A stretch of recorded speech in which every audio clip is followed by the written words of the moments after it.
So listen, okay? They caught me. I messed up. All right. All right. So basically, what happened is you know how I had those off-market listings, those series of off-market listings? Well, here's the issue.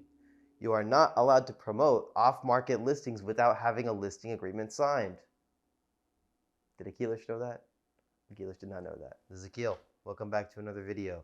So, in this video, we're going to be discussing a few very important topics, such as me going on a vacation, me getting a citation. That happened to rhyme. That's pretty funny. And yeah, why I'm definitely not doing enough. How I feel like there's a lot of room for improvement. And also, at the end, I'm going to give a nice new content strategy that I have for real estate. It's going to be amazing. Quite the video. You got to tune in. If you don't know who I am, I'm Akhil. Okay? Akhil. And I am a real estate agent in the Los Angeles area. So yeah, let's get on with the video then. All right, so let's start off with the first topic.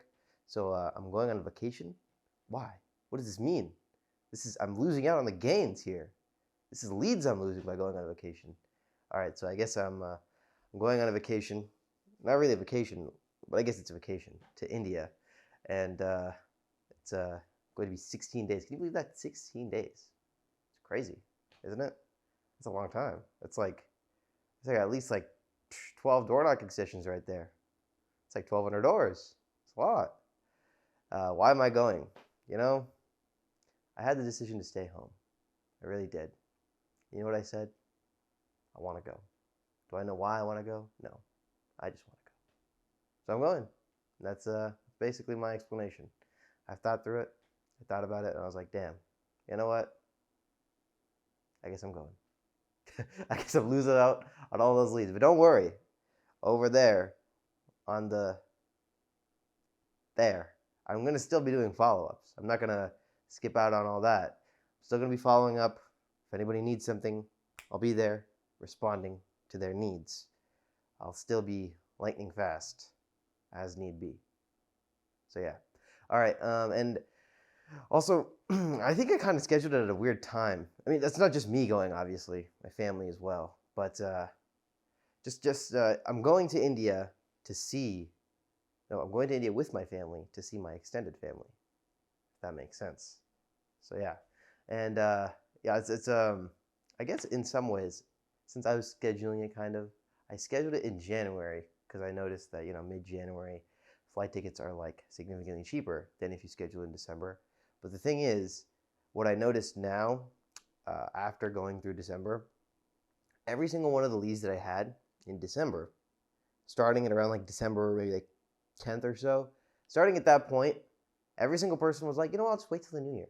Let me enjoy my holidays. I'm gonna wait till the new year, and then I'll start looking, or then I'll start considering buying or selling or whatever. So all my leads would just like basically for that entire December month were just like considering just waiting till the new year, right? They were just like delaying it till the new year.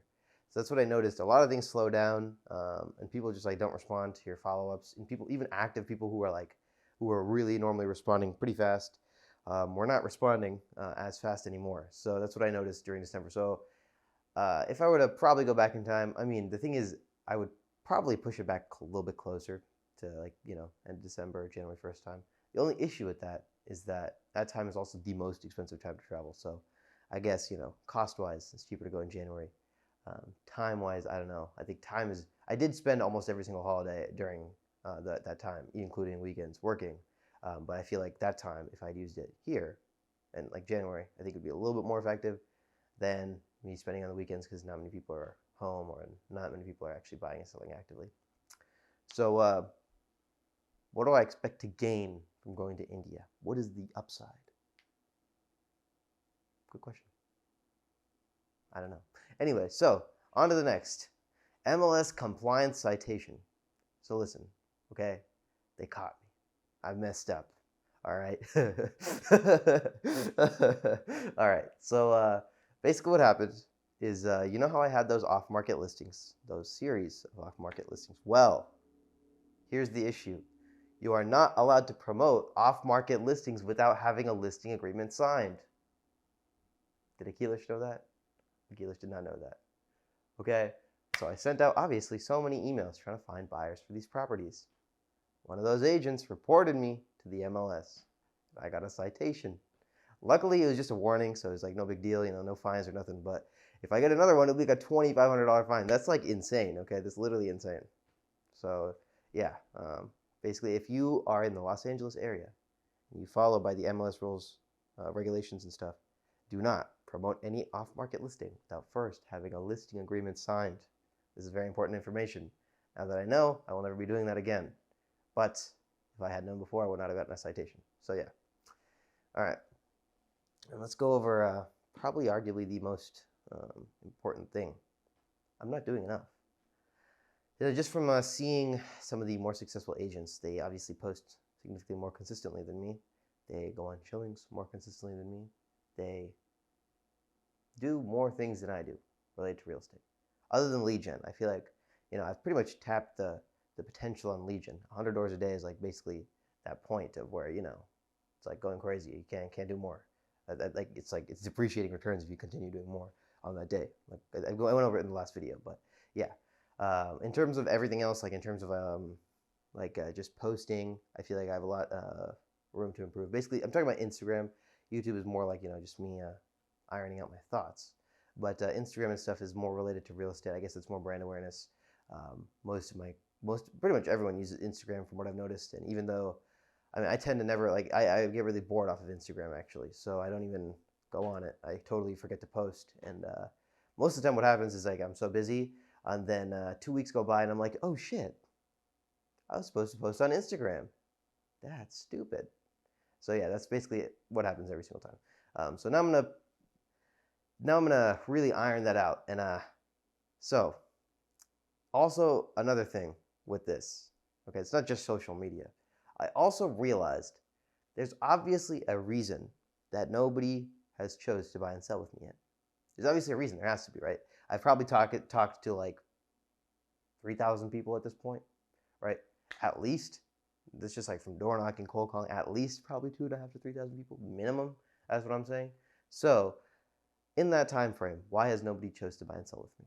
Obviously, time is a thing. Okay, patience. I agree. It's a nurture thing. They need to trust you over time. I totally agree with that. But I feel like my knowledge is just not there yet. I feel like compared to some of the top agents, right?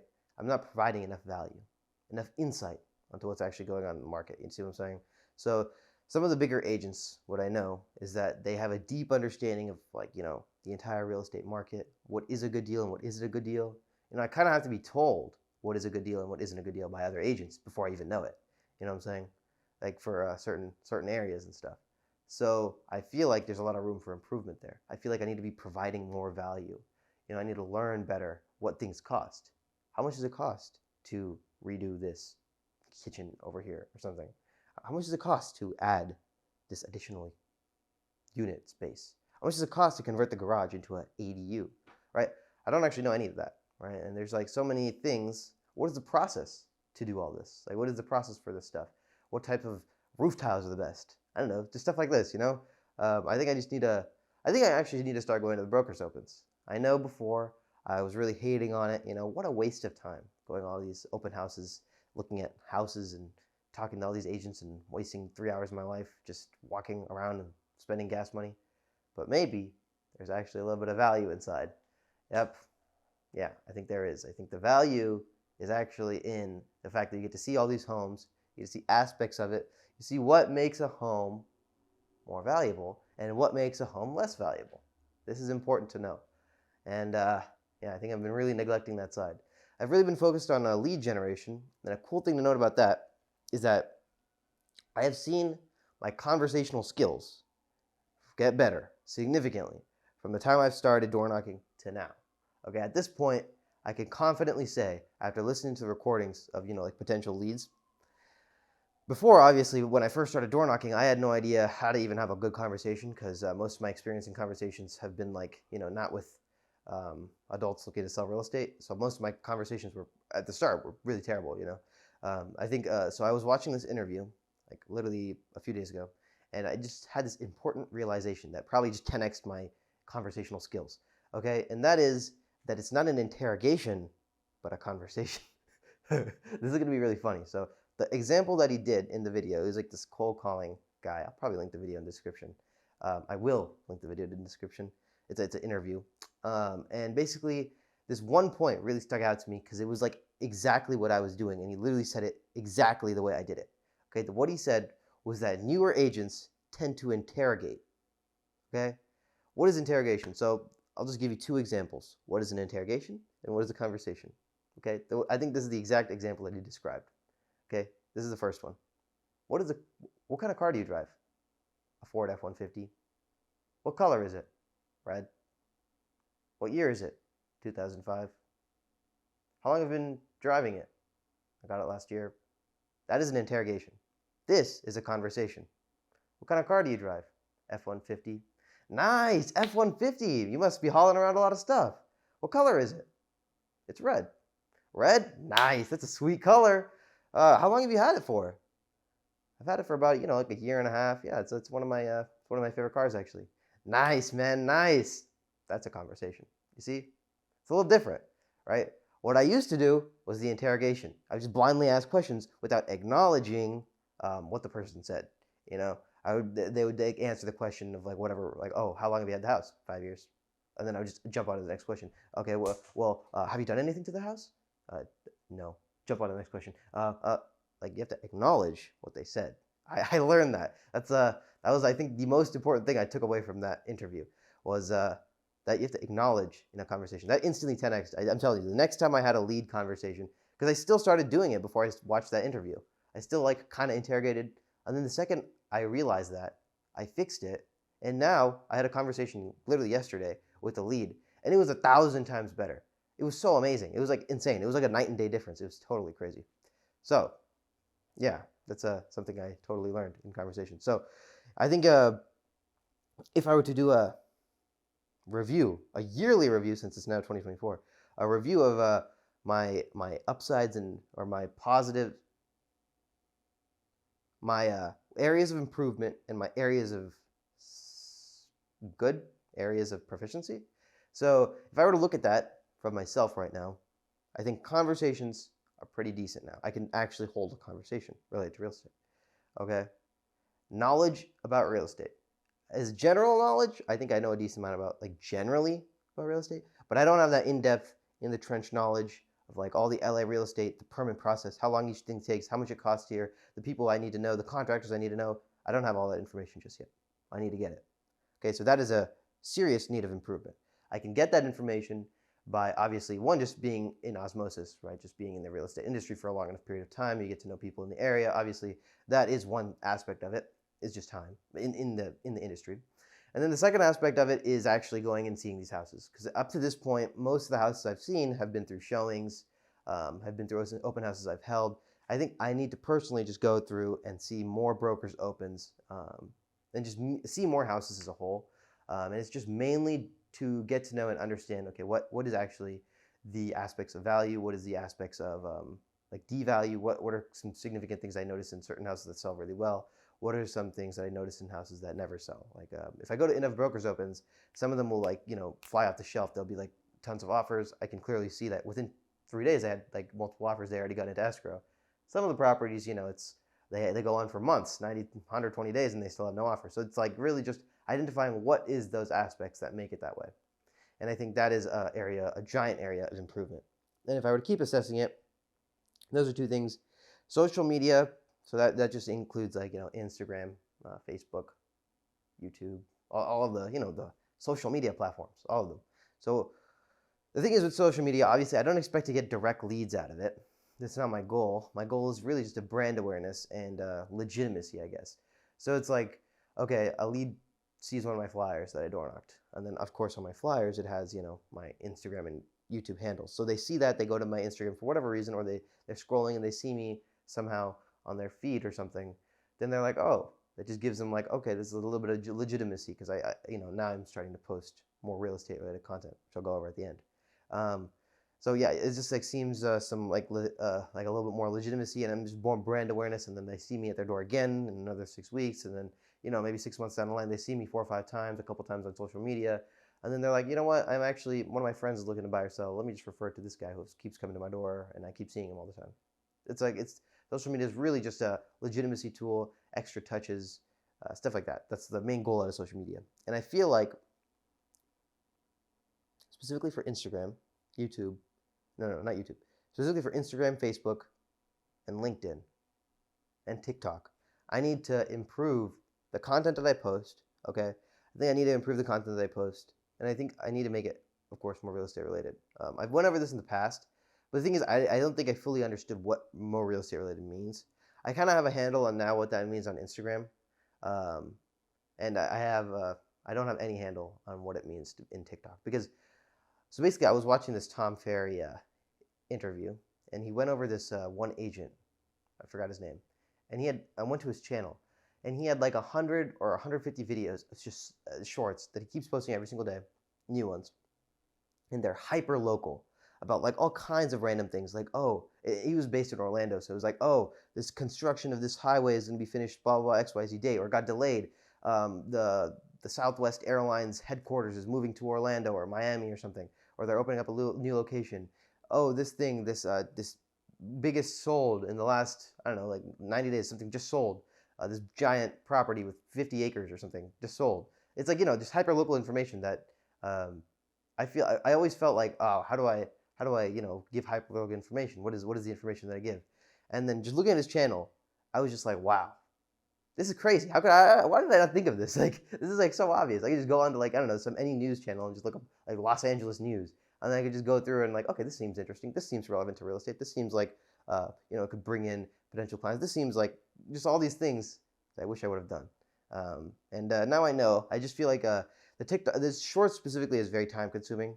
That's why I've been cutting up my big videos and putting it in. But of course, that's not really that real estate related. So that is definitely an area of improvement. I think I'll focus on a little bit later, the shorts, but mainly this other type of post that I'll go over later. That's what I'm going to focus on. Now let's go over two things. Okay, one of them is kind of one of the main things I've been facing recently. The other is just something I started doing. So the first thing is the main objection, or I guess issue I'm facing now from clients, is that they just want to delay it. They want to wait. I want to wait till interest rates go down. I want to wait till there's more activity for buy. Like, I want to wait till it's a better market condition so I can get multiple offers. I just want to wait for like 5 or 6 months. I'm just saving up cash. I just like that, just delays. I've had multiple clients that were very serious. I could tell they were very serious about buying, and then they just kept delaying it. Like as in like, I'll start looking at the end of this year, and then the end of the year rolls around, and they're like, just give me like another month or two, or like just like stuff like that, and they just keep delaying it. I had one person that just like, okay, 3 months, then 6 months, and then just it's like, give me another 3 months. It's like, I feel like it might be something to do more with me not being able to apply proper pressure. So what I've been doing up to this up till a little while ago is just saying, okay, yeah, it's no worries. Take your time. Whenever you're ready, we can start looking. And of course, that is good. There's nothing inherently wrong with that. But I think I really want to get to the root issue of why they want to wait, because I think a lot of it is just like smokescreen, and I can't actually help them if I don't understand what they're really trying to avoid, right? If they're trying to avoid interest rates or paying too much, or what is like the situation that they're really trying to get around, so that what are they trying to gain out of waiting? That's what I think I should better understand that, and then better confront the fact. Okay, look, I understand you would like to wait. Let's just say I could find you the perfect property at the right price. You wouldn't pay too much. Would you consider doing it now, or you still want to wait? If you ask that type of question, I feel like it really opens the door to like, okay, you know what? Yeah, there is a type of property that if you could find the right property at the right price, I would consider buying it, right? That if that is the case, that I would like to help them that way. So basically, what I'm saying is, okay, all in all, what I'm saying is I need to ask the right questions, which I've probably referenced before. Asking the right questions and applying modest pressure. This is necessary. Okay, now the second thing is follow-ups. Follow-ups. So I've started following up more often to everyone in my database. And this has been a significant theme that I've noticed. At the start of my real estate journey, I really didn't follow up very often. It would be like maybe once in a while, once every 120 days, once a quarter or something. and only if they really are showed interest, stuff like that. And then progressively, I started following up every 90 days, and then door knocking leads I would follow up once in a while as well, and it was obviously kind of sporadic. Now specifically, I've merged into 21-day follow-ups for door knocking leads, and then 14-day follow-ups for open house leads twice, which means for neighbors, right? So if the door knocking lead is active, of course I'll be following every day.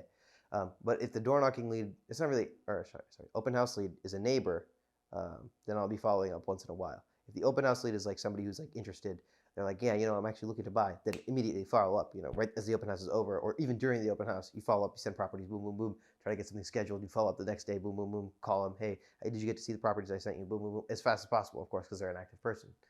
But if they're like a neighbor, they just came in to take a look, you're not going to be actively sending them properties, obviously, because they're just a neighbor, they just wanted to take a look. But I still think it's important to follow up with them, right?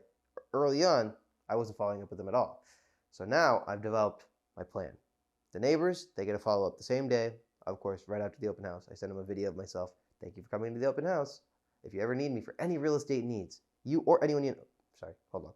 Thank you for coming to the open house. If you or anyone you know need anything real estate, I'm here for you.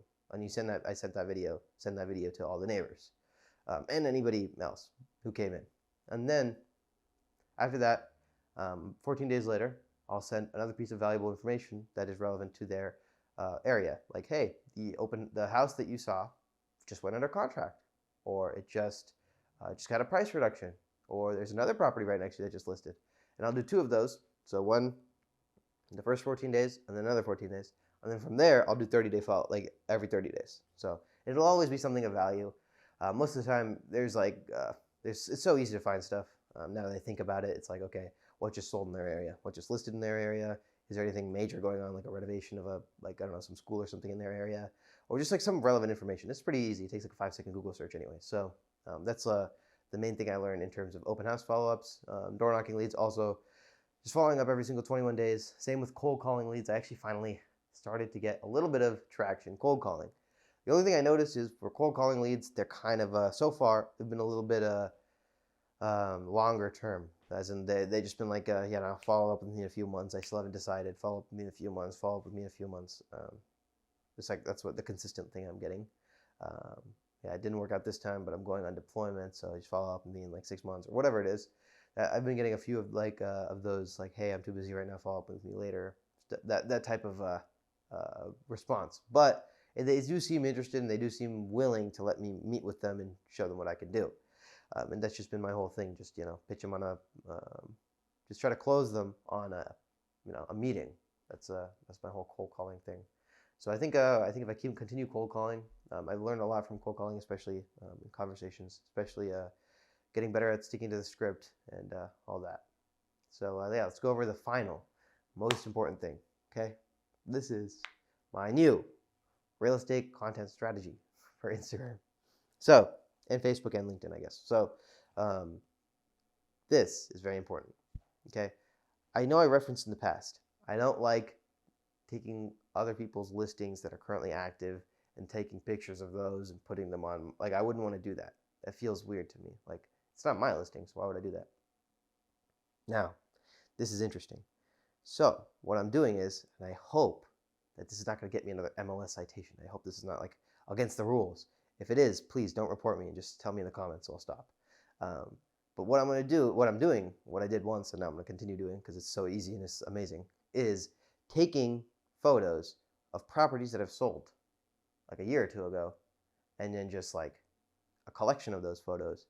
And it's okay, contemporary houses. Contemporaries are the description would be something like, contemporaries are interesting, contemporaries are nice, they're beautiful, stuff like that, my favorite contemporary pictures or something like that, or my favorite style, contemporaries. And then it's just 4 or 5 photos of sold contemporaries. But it's not of one property, and it's already sold a long time ago. So it's not I'm trying to take somebody else's credit for their listing or something like that. These are properties they're a collection of different properties, and they have obviously they're just properties, right? So I think it's in my opinion, it's a pretty good idea. I don't feel like I'm stealing anybody's credit or something, because it's nobody's listing anymore. It's the transaction is long done.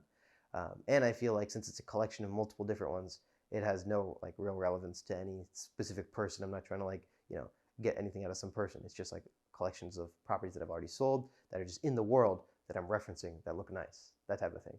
And so the real reason I want to put properties in, why even bother putting properties, you may ask? Well, I'm a real estate agent, and if people don't see properties on my page and they just see like a bunch of like, I don't know, like Twitter quotes, that is primarily what I upload at this point.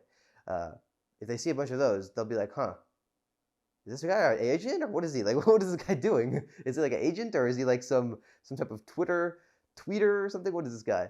So yeah, I think if I have properties in my feed, it'll be very, very clear that I'm a real estate agent and not some Twitter tweeter. So yeah, and I think yeah, that's just the main thing. And yeah, that's it. That's basically the content idea post. So I think we went over how I'm going on a vacation, okay, and also how I've been caught by the MLS police, and also so it's the things. And then I also went over how I need to improve greatly, especially in the faction of knowledge and real estate knowledge and providing more value. Because I realized, like, okay, look, providing value is literally the single-handedly most important thing that anybody wants from a real estate agent, right? There's 1,000 different options you have of homes. You can types of homes you can buy, 1,000 different condos you can buy. There's like 1,000 different things you can do in real estate. So it's like if you go to like a shoe area or something, right? And like I don't know, some shoe store, and you see 1,000 varieties of shoes. Okay, you're obviously gonna look for the person who's working there and be like, you know what? This is what I want. This is what I need. Please refine my search and help me find what I want. Right? That's like what's best for me. Just please tell me, what may work for me, and let me try it on. That's you're not gonna go sit there and try on every one of the 1,000 shoes, right? So it's the same thing in real estate. They're really looking for somebody who's very knowledgeable. This is just my understanding. They're really looking for somebody who's actually knowledgeable and can actually guide them in the right way. Like, okay, they have like the real estate agent will have intrinsic knowledge of what is going on, what is on the market, what has value, what doesn't have value, what is going to sell fast, what's not going to sell fast, what is actually worth something, what is shit. Obviously, they're going to know all of that. So I should know all of that if I want to be a successful agent, right? So that's what I'm thinking. I need to improve that category. Knowledge. I literally said that in the first video. I just probably went out of my mind or something. Okay, I need to focus on knowledge. I should have watched that first video 1,000 times or something because I clearly didn't understand knowledge. Okay, and yeah, and then I also went over how I've improved in conversations and also some issues that I'm facing in terms of people delaying stuff and how I'm going to confront that by asking the right questions and helping them move towards what they want. And then also I went over the spectacular new real estate Instagram idea. So after all that, I think it'll be great. I'm going to India in like 5 days now, 4 days. So yeah, the next video will be all the way when I come back. So yeah, hang tight and bye. Watch my next video though. Really, don't forget. It's probably going to be somewhere around here. Watch it. It's very important. You'll learn very much knowledge.